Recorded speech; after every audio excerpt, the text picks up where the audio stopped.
see pilt ei olegi päris juhuslik. See on täpselt 10 aastat tagasi, kui Eesti Piimaliit sai 25 aasta vanuseks ja siis oli üks tore konverents samuti, aga mul jäi seal jutt pooleli ja sellepärast ma nüüd näitan, et lähme nüüd edasi siis. Palun, Mikk. Ma olen siin jätnud, jutt on 2 nagu etapist, no nagu mul selle ettekande pealkirigi ütleb, et nagu see kujundamine ja kõik see nagu see koostöö on ja selline mitte niivõrd teaduspõhine, nagu meil järgnevad ettekanded tulevad otseselt piimandusteadusest. Aga mina olen tegelenud rohkem nagu selle organisatsioonilise poolega ja oma tegevuse läbi viinud mõnes mõttes ellu lihapiimatööstuse konstrueerimise tehnoloogiabüroos, pärast nimetasime selle õige nimega Arengukeskus ja teine oli Teaduse Tehnikakeskus Moskvas. Et selle põhjal. Siin on üldiselt tegevused, aga ma ütlen juba ette ära, et ka mina püüan selle digitaliseerida, kuidas öelda, et oleks kättesaadav, sest muidu võib see jutt ka minna pikemaks kui lubatud. Mul on eelis, ma ju ise kontrollin oma aega, eks ole. Teised ma saan nagu pidurdada. Nii et lähme edasi, siin on mõningad kokkuvõtted, mis me teinud oleme selles KTV-s. Aga nüüd on mõnes mõttes nagu kordusena, samas ka rõhutan neid aegu, kuidas see asi kõik algas pihta, kui me räägime piimanduse õppest ja uurimistöödest. Ja piimanduse õppest eriti põhjalikult Eesti Põllumajandusakadeemias annab üle Elias, et see on hiljem. Et vaat sellised etapid olid ja need koolitus on siin välja toodud, mis oli mul au seal õppida ja ka 1961. aastal lõpetada. Ja seega on välja siin, et just seal asutati esimene piimanduse uurimise instituut, kus siis nagu nimetas oli Nikolai King selle juhatajaks. Lähme edasi. Ja siin juba mõned konkreetsemad daatumid, mis siis õisud siin iseloomustavad, eks ole, õppetöö 30. õppemeirei, mis oli väga uhke meie ajal ja tõesti oli hea praktika koht. Me saime kõik ise neid katsed läbi viia, või juustu, eriti laboratoorsed, kõik need analüüsid ja hinnangud. Ja kahjuks see õisu lõpetas oma tegevuse õigine katsemeirei, kui läks ta Viljandi piimakombinaadi alluvusse hariliku piimatööstusena ja siis meile need uksed kahjuks sulgusid. Et selline esimene mõningane aps meie selle piimanduse õppeteel. Ja instituudist oli juttu ja see keskus oli väga pikka aega, kuni 6. aastani. Vajuta jälle. Ja siin on siis ka üks tore foto 23. aastast, praktiliselt aasta hiljem. Ja ma siin rõhutan, et siin on 2 kuju, mis kunagi marmurkujud Itaalias toodi veel parun Siversa ajal, kui ta selle mõisa välja ehitas. Need olid seal kenad kujud, kui me kooli läksime ja neid tuli seal ka puhastada ja sellega sai isegi nalja palju, kuna see sammale, mis seal oli, see niisama maha ei tulnud, olgu, et 4. kursuse mehed panid meid seal noori neid puhastama, aga siis õppejõud ütles, ärge poisid nühkige, see niisama puhtaks ei lähe. Ja instituudist kui neid võib-olla täpsemalt natuke täpsustada mai etteastet, et seal oli need sellised allüksused, piimanduse ja karjatalituse kool, õppe- ja katsemeirei, õppe- ja katse juustula, põllupidamine, piimanduse ja katsejaam, õppe- ja katse ja juustula, katse koosnes veel konserveeritud juustutööstusest. See oli praktiliselt sulatud juust. Lähme edasi. Nii, ja siin on üks pilt siis 100 aastat hiljem. Ühel sügisel võtsin nagu väikse nurga all selle pildi, mis näitas, et täna on seal see era kätes ja kenasti hoitakse korras ja välimuse korras ja õnnetu oli vundament, ka see on juba korra tehtud ja tasapisi taastub ka see inglise stiilis ilus park, mis läheb seal järve poole. Lähme nüüd edasi. Ja siis tuleb see periood, mis ma siin lühidalt mainisin. Vahepeal oli ka õppimine mul Moskva tänavanda biotehnoloogia akadeemia, siis ta oli üle liidule liha- ja piimatööstuse instituut ja sellele järgnes siis akadeemiline õpe Rahvusakadeemias, mis minister suunas mind sinna, tol ajal nimetati seda toredasti ministrite kool ja siis see oli 2-aastane ja lõppes siis muidugi korraliku lõputööga, millest hiljem tuleb juttu. Ja muidugi see on tore, mul hästi hea meenutada head sõpra akadeemik Harri Kääri, kes nimetas, et näed, sa oled tõesti akadeemik, sest sa lõpetasid ja said diplomi akadeemiku. Ja edasi töötasin lühikest aega, praktiseerisin Eesti plaanikomitees osakonna juhatajana ja see töökoht ei vastanud partei suunitlustele ja kutsuti mind tagasi Moskvasse. Ja selline oli siis see suur võimas Rahvusakadeemia Vernatski teel. Ma vaatan selle õppekorpust, selle suurust ja kõike, kus ainult õppurid oli ainult 200. Et hästi suured kabinetid. Sees oli kindlasti suurem meie aula teater, suurem kui tänane Estonia. Nüüd võimas ja ühiselam oli isegi 16-korruseline, igal mehel oma tuba ja mis väga tore on meenutada, et meil olid seal päris head stipendiumid tänu töötasu osakonna juhatajale piimakombines Lea Taulile oli mul stipendium 623 rubla puhtana kätte. Direktori palgad olid Eestimaal 200 siis ja ministeril 400. Ja vähe sellest siis söökla hinnad olid 1936. aasta hinnad. Nii et rublaga sai päevas hakkama. Et see olid sellised meeldivad eelised. Ainuke asi ei olnud korralikku spordisaali. Käisime siin mõned kvartalid edasi ühes võimlas palli mängimas.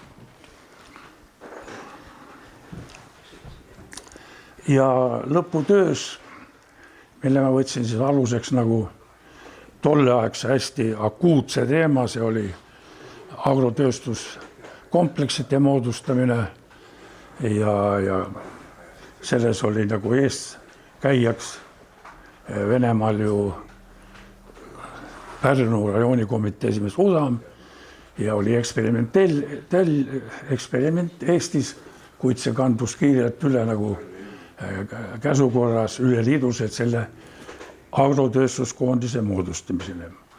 Aga lõputöös ma käsitsin kõiki seda ja muidugi Eesti nii-öelda loodava agrotööstuskomitee näitel.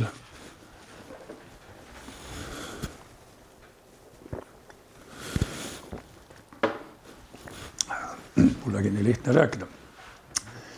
Nii et sellised ja seal olid ka viited ja uuringud, mida mujal maailmas tehti ja seal on samuti, mida tehti kõiki neid piima, ütleme naturaalse juustu asendajateks, et see oli peaaegu sarnane ja nii edasi. Lisati soojat ja lisati seal taimseid rasvu, et kõik selline asi sai läbi mõnes mõttes ammustatud ja siis lõpuks sain ka sellise diplomi rahvamajanduse juhtimise peaspetsialist. Maru tore, eks ole. Et igal pool oleks saanud tööd. Ja need ühed huvitavad leheküljed võib-olla seal tõin nüüd välja, uurides seda toiduprogrammi, oli ju 10 põhitoitu, mille siis tarbimise kohta oli statistika.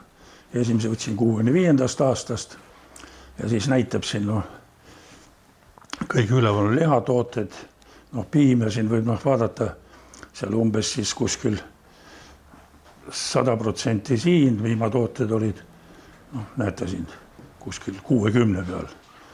Munatooted ka allapoole, aga üle oli kartul ja leib nagu põhiline 65. aastal. Nüüd järgmine on Eesti kohta sama uuring tehtud. Ja meil on siis ka samuti 65. aastal ka suured leivatooted, ületarbimine nii-öelda ja kartulite nendest soovitatavast normidest. Aga 80. oli juba asi paremaks muutunud. Pane edasi. Nii et 80.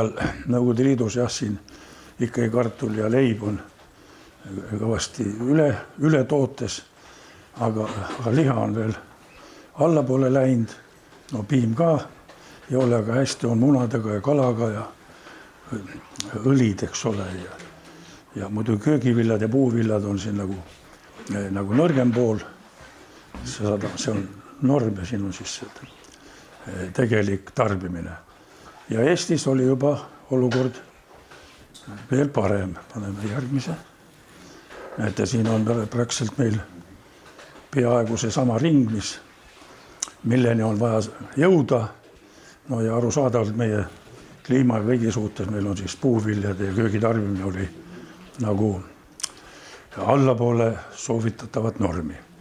Ja nüüd viimased andmed sain Tervishoiu Instituudist Eesti, mis käsitavad siis kahjuks ainult 2014, varasemaid andmeid ei ole. Ja see on nende poolt andnud andmete põhjal selles koostatud sama nii-öelda tüüpi skeem, mis mõneti lausa üllatab.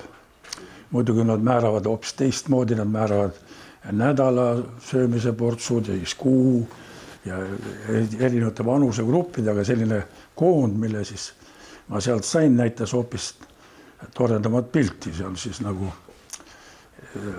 mis paneb isegi imestama, et lihatooted on siin 180, me siis oleme hakanud kõvasti liha sööma. Piimatooted enam vähem sobib, muna, aga kala sööme vähe, õlisid, suhkur kuskil, suhkur on siin päris hull näitaja tähendab. Aga pidevalt räägitakse, me peame vähendama suhkrut ja suhkrumaksu panekud ja kõik. Ja tegelikult tuleb välja, et siin on nendel ainult suhkur suhkruna. Ei ole siirupid, ei ole pandud sinna toitude hulka, need sedapidi on siis lausa kallutatud see. Ja saime ka siin Venemaa andmed selle kohta. Siin on nendel, enam on parem, aga siin suhkur on nüüd see, mis tegelikult, eks ole. Et aga samas üldpilt on ikkagi nii-öelda läinud paremuse poole. Ja aga ainult ainuke liha on siin kõvasti alla läinud. Küllap siit Balti Vabariigid enam sinna suurt midagi ei saada.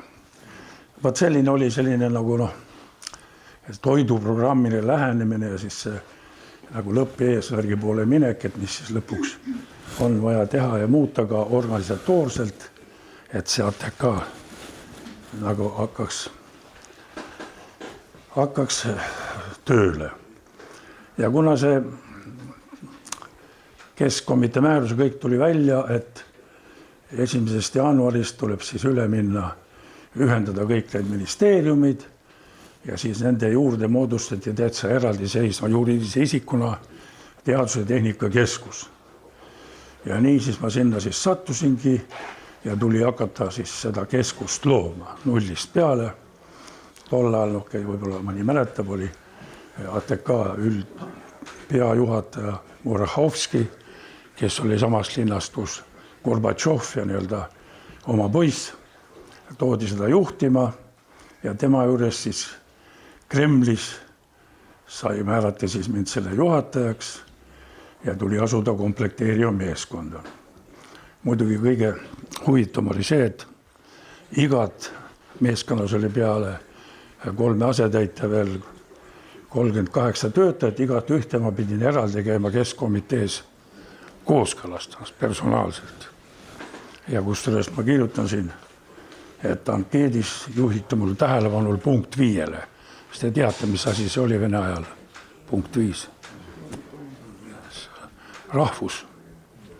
Ja nii ilusti peaaegu öeldi välja kohe, et vaadake, et sinna ei satuks liiga palju juute. no ja mis lõpptulemus oli, rääkimata sellest, et mul seal keskuses oli no päris pooled ja kolmandik kindlasti, aga kõikide osakondade juhatajad olid. No üldiselt targad inimesed pididki koonduma sellisesse keskusesse. Nii et selline oli siis see moodustamise küsimus. Meie siis kontor asus Kalini prospektil, et raamatu moodi majad, suured kõrged. Seal oli meie nii-öelda peastaab. Ja siis kogu see struktuur, siin tänu Mikule ma sain sellise kaardi tehtud ja peale pandud, mis olid siis selle teadustehnikakeskuse alluvuses. No kõige suuremad olid instituudid, Moskvas ise oli keskus, Moskvas piima uurimisinstituut, liha külmutusinstituut ja lähedal Zvenidogordis oli linnutööstuse töötlemise instituut. Edasi oli Leningradis oli piimafiliaal, Minskis omaette instituut, Kiievis ja Harkovis ka külmutusalane. Nii et selline võrgustik oli ja Bakuus oli näiteks lihatööstuse filiaali aroomi ja värviainete tootmise uurimise grupp, laboratoorium. Omskis oli ka piimatööstuse uurimisgrupp, Altais oli eriti tugev grupp, kes tegeles siis juustutööstuse, eriti seda Emmentali tüüpi juustude, oligi Altai juust, selline kõva laevjuust, mis välja töötati. Ja Almatas oli automatiseeritud süsteemide juhtimise uurimise keskus. Ja kõige huvitavam on see veel, et ka Kamtšatkal oli üks filiaal ja see oli külmutustehnika instituudi filiaal Kamtšatkal. Nii et selline haare oli ja no lisaks oli siis keskusest pärast tuleb ka siin välja, see oli see montaaži- ja ehitusvalitsus, kokku kuskil 12 000 töötajat ja oli 82 Nõukogude Liidu punktis, no enamuses pealinnad, linnad olid nende siis allüksused.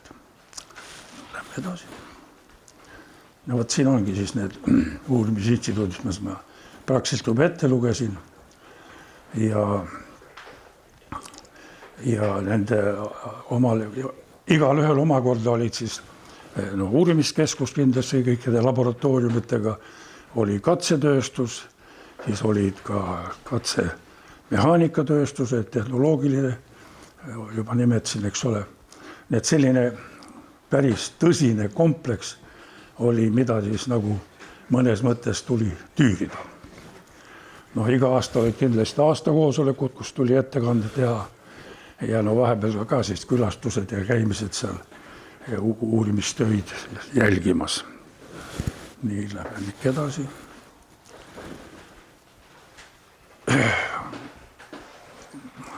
No ühe jutun on siin see kirjas, et need kohtumised, mis toimusid meie kolleegidega nii Hollandist, Rootsist kui Soomest ja eriti avameelselt olid jutud meil hollandlastega, et kogu mure või kogu rõõm oli selles, et Venemaas teadlased uurisid väga palju asju, väga palju leiutusi ja see kõik tuli muidugi avalikustada, sest see andis nagu potentsiaali, et sa said edasi tõusta oma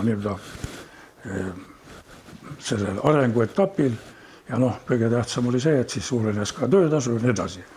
Ja sellepärast oligi nii, et nad isegi pool naeraga ütlesid, et me ei jõua kõike ära realiseerida neid teadlaste uurimistööde tulemused, sest neid oli väga andekaid ja väga palju ja nad olid kõik avalikud, mida ma arvan tänapäeval vist niimoodi, nagu see asi ei käi enam.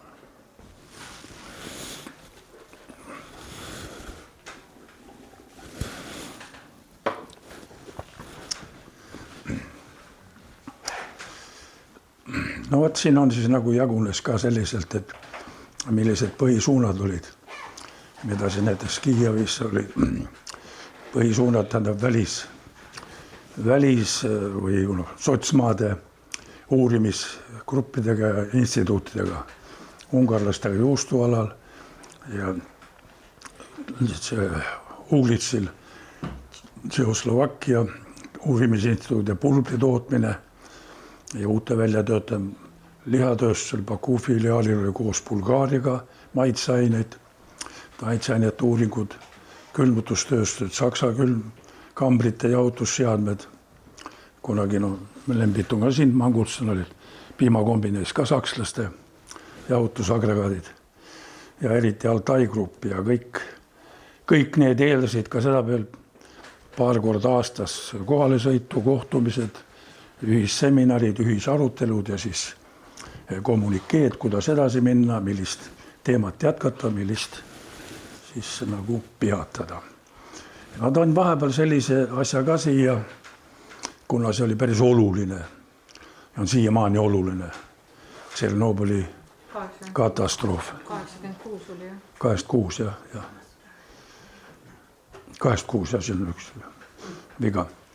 Et see oli just sel ajal, kui ma seal keskust juhatasin ja see tuli ilmsiks meil 2 päeva peale katastroofi juhtumit, olgugi et elanikkonnale teatati alles kas vist 4. või 5. mail.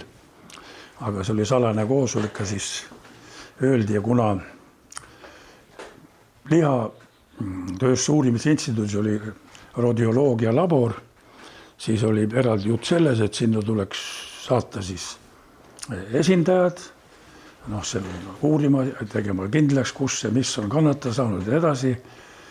Ja see oli ütleme, korralduslikult ei olnud raske, aga teine ülesanne oli natuke raskem, see tuli, kuna oli selle ehitusmontaaži trust, kes tegeles mitte ainult seadmete montaaži ja seadistamisega, vaid ka tegi ka ehitustöid, siis tuli välja ka, et nad võiks teha ka lammutustöid ja sealt tuli komplekteerida siis sellised brigaadid, kes vaheldumisi läheksid sinna sellele Tšernobõli või Pripjati linna ja mis oligi probleemne selles, et anti praktiliselt käsk, et ma pean sinna ka isiklikult minema, neid vägesi juhtima ja nii edasi, aga siis sain kokkuleppe osakonna juhatajaga ja küll ma arvan, ma midagi kena seal välja mõtlesin, et on vähemalt üks selline asi, mis ma pidin välja ütlema, seal oli teada, et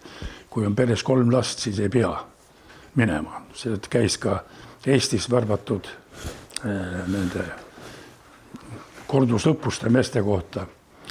Ja siis ma ütlesin väikse vale, et naine on 3. ootamas. Ja siis jäeti rahule. Aga jah, asi oli päris kurb, sest see osakonna juhataja hästi vahva mees, Kuznetsov, läks ikka ise ja pärast lõppes see kehvasti.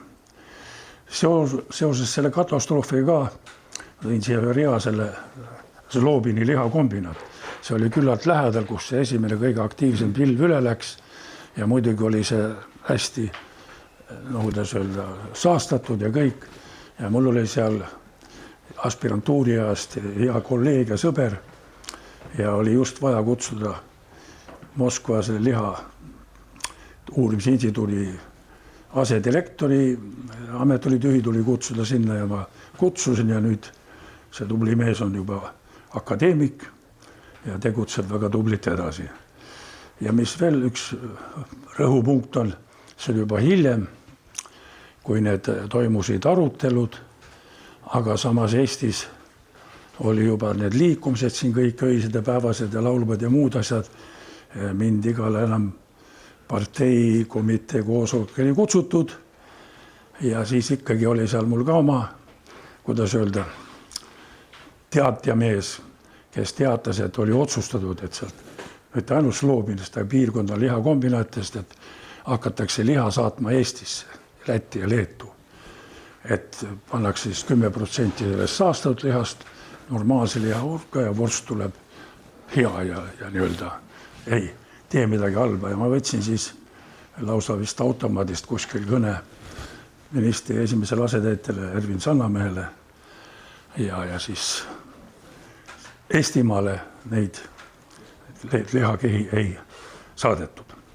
Et see oli niisugune päris oluline asi, mis kindlasti andis sellise asja. Nüüd siin järgmised räägivad kindlasti Keemia Instituudist, aga ma tein ühe lõigu välja, sest vaatama kõigelt sellest, mis tuli seal keskuses ja instituudis teha, tuli osaleda ka paljudes komisjonides ja nendes nõukogudes. Üks nendest oli, kui käisime delegatsiooniga Kiirovi kalurikolhoosis, selle kalaõli põhjal töötatud šampooni merevaht käiku laskmist kontrollimas selle vastavust ja kõik, sest see oli, taotlus oli saada Nõukogude Liidu selle ministrinõukogu preemia. No käik oli tore ja kõik oli kena seal ja tõlgi kaudu siis esines seal peainsener Jaan Aru. Ma siin alles mõned aastad tagasi kohtusin temaga ja tuletasin meelde, et selline tore asi oli. Tema siis kiitles seda šampooni, et teate, see on niivõrd efektiivne. See on täitsa suurepärane. Isegi kui naised alt pesevad, siis karvad enam ei kasva. Ja siis ma palusin tõlki, et kuule, ära sa nüüd kohe kiirusta selle tõlkimisega, et siin on midagi valesti läinud. Et see on tore lõik tuli meelde. Aga preemia nad said ja see töötas pikki aega. Väga uhke tehas oli Tšehhi sisseseaded ja kõik. No vahepeal tehti mind siin ka Äripäevas kuulsaks. Oli selline skeem lausa siis, kus endine ATK juhtkond siis on siin kõik need kombinaadid, mis erastati, kuidas nad tehti. Tartu, Rakvere, Tallinna hotellile, Kalev ja kombinaad.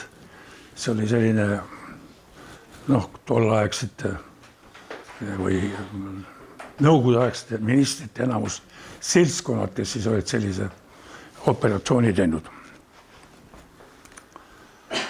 Ja Arengukeskusest siin oli juba mail pikalt juttu, et me lähme nüüd edasi kohe sealt selle rääkida. Aga seda näitan küll, et ka meie Arengukeskuses oli oma struktuur Eestimaal. Keskus alus Tallinnas ja siin oli meil ka 8 osakonda, aga siis väiksed või suuremad punktid olid muidugi. Eesti Piimanduse Muuseum oli eraldi osakond. Siin siis Koigis oli juustukatsed, siin on Türil oli dessert ehk pulbiris piimatooted, Vändras juust, siis Tartus lihatehnoloogid ja konstruktorid ja juustu katsetehas oli Oiul, aga Tartus on siin jah. Et selline oli meil struktuur ja need tegemised olid kõik siis nagu ka mõnedki laiali läinud. Olen seda meenutada, kui mind sinna härra Uusna ehk direktor tööle võttis ja ministri juures kooskõlastas, siis oli selline lühike kõnelus, et teate, teil seal KTB-s on inimeste arv liiga suur. Et ikkagi 207 inimest, et see on mulle siis esimene ülesanne viia see väiksemaks. Ja siis alustasime seda protseduuri 2 kuud järjest, kooskõlastasin ministeeriumi osakondadega, kes kurieerisid ja siis juba valisime käskirja ette ja 207 sai 267. Ja tol ajal veel lõpus oli üle 400 meid. No katsetöösse tõstsid tulud tunduvalt seda, et selline oli aeg, aga iga mees kaitses oma osakonna käepikendust ja nii me siis tegutsime. No vot, need ongi siis osakonnad, mis siis olid nagu Jüri Viimsi tänav, eksitus. Et niisugused pehmemad osakonnad, 4 esimest olid minul ja lisaks veel ka informatsioon, tehnika ja sublimatsiooni ma ei näe siin. See ei olnud peamajas. Ja järgmised teised osakonnad olid siis eraldi asuvad, kus meil on siin sublimatsioon just natuke räägime sellest ka veel. Ja lähme edasi. No siin on nüüd juttu juba vahepeal sellest toiduseadusest. Eestis oli piimaseadus, aga siis saime see enne uut vabadust juba hakkasime asja uurima, et võiks olla ka ikkagi toiduseadus. Ja koos Leeli Kasakuga, Arenduskeskuse tehnoloogia osakonna juhataja, alustasime seda tööd ja 90. aastal moodustati selline toiduseaduse väljatöötamise komisjon. Ja oma selle istungi otsusega Savisaar pani selle juhtimise minu peale. See oli siis selle toiduseaduse väljatöötamise alus ja algus. Ma ei tea, kui sa nüüd siia peale paned, siis selle peale tuleb või? Ei tulnud. Okei, ei läinud lahti. No siin on see istungi protokoll. Ja no muidu üks suuremaid asju oli juba siis, kui meil see oli käiku lükatud, oli juba esimene eelnõu esitatud, oli Tartus Põhjamaade ühisseminar, mis praktiliselt Põhjamaade ministrite nõukogu toetusel, siin on summas öeldud, Taani krooni sai läbi viidud, välisrektorid 23 ja nii edasi igalt poolt maadest ja siis lisaks veel Balti vabariikide need. Ja samas sai käidud Roomas, kus ka sai kokku lepitud nädala jooksul seal kõikide ametkondadega ja saime selle toiduseaduse väljatöötamiseks ja laborite sisustamiseks $190,000 $. See oli üks. Jah, aga mul on selline tore jälle. Jah. 4 on. Lähen edasi.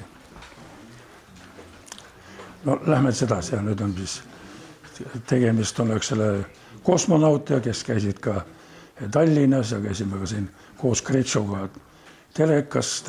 Kretško kirjutas ka Tõraveres praktiliselt oma teadustöö, doktoritöö. Lähme edasi. Sellest lähme ka siis edasi, kuna aeg pressib peale. No nendest toimetamistest seonduvalt koolituste ja arenduste kõigiga sai veel korraldatud kõikidele piimatööstuse juhtidele selline 2-nädalane väljaõppe Taani tehnikakoolis. Need valgete mütsidega on kõik meie direktorid, kes osalesid ja siis kohalikud ja siin on koolidirektor. Et selline kursus, selle kohta võib nii palju öelda toredasti, et näiteks Andres Soosaar, Viljandi kombise direktor, ütles pärast 2 nädalast kursust, nüüd ma julgen minna tsehhi ja töölistega rääkida. Et asi oli päris selge. No, piimapäevadest me saame eraldi rääkida, mul on selline fakt olemas. Lähme edasi. Ja muidugi üks suuremaid asju oli siis see meie riigi osaluse taastamine Ülemaailmses piimanduse föderatsioonis. Vaatan, täna on siis 35 aastat tagasi, kui see toimus ja käisime Tokios ja tuli seal esineda auditooriumi ees majandusosakonnas 400 kuulajat. Siin on Ülemaailmse piimanduse föderatsiooni president doktor Viiebrand Tikstra ja siin on meie delegatsioon Sapporos pärast aasta koosolekut. Lähme veel edasi. Siin on vastuvõtt Arnold Rüütli juures, kus on need presidentid ja meie president praktiliselt tol ajal. Ja siin ma tahtsin ühe niisuguse piimaravitseja veel tuua, mis nagu mail ei olnud, natuke täiendan. Ja see on nüüd alles reedel nädal tagasi. Ja käisin Viljandis, käisime sellel ooperigaalal Hollywood ja külastasime Viljandi muuseumit. Ja seal siis toredasti tutvustati kõike, tuli välja üks Eesti mees, Philipp Karell, oli piimaravitseja. Selline tore fakt, et ma täitsa esimest korda kuulsin ja see oli ravikuur, mis ta välja mõtles ja põhiliselt oli see 0,5% piim. Ja siin on veel piimadust nii palju, et näete, siin on tee peal üks laik. 1911. aastal liikluskomitee esimees sõitis piimaautole järele ja nägi seda piimarida, kuna kuskilt tilkus läbi. Tuli maha ja tuligi mõttele, et kuule tuleks teha telg, et siin kurve muidu ei näe. Ja nii läkski käiku see asi. ja hiljem juba tulid mujal, näiteks Soomest tuli 1950, 1960, kuna enne seda ei olnud asfalteeritud teid. Jälle nagu mõnes mõttes piimandusest. Lähme nüüd edasi.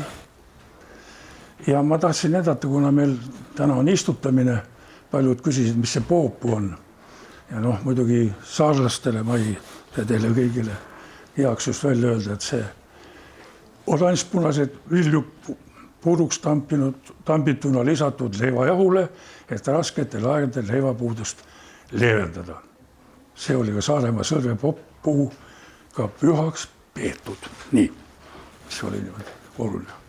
Ja muidugi kunagi sai ikka nagu suurte meeste moodi ka suuri piimatopsikuid tehtud. See oli me juurutasime Tallinnas 20 liitrist nooboksi. Esimese pani ministri nõukogusse koos jahutajaga, aga siiski peeti natuke liiga kalliks ja seda ei toimunud. Edasi. Ja selliselt ma olen nagu esinenud nüüd nii kodumaal, Venemaal kui välismaal on minul olnud sellised motod, mis on nagu enam-vähem vastavad tõele, eriti on öelda viimast vene keeles. Peite kefiri malako, puudete seda roomi ka karno. Ja siin on see mälestus, kui käisime seal Roomas seda lepingut sõlmimas ja ülemaailmsel toidu konverentsil. Niisugune tore mälestus sellest. Üks oli veel. Vaat see on nüüd kõige tähtsam. Tänu teile Eesti piimanduse muuseumi haldajad jätkuvat indu ja tegemise rõõmu teie hindamatu väärtusega töös. Tänulikud Eestimaa rahvas. Aitäh teile.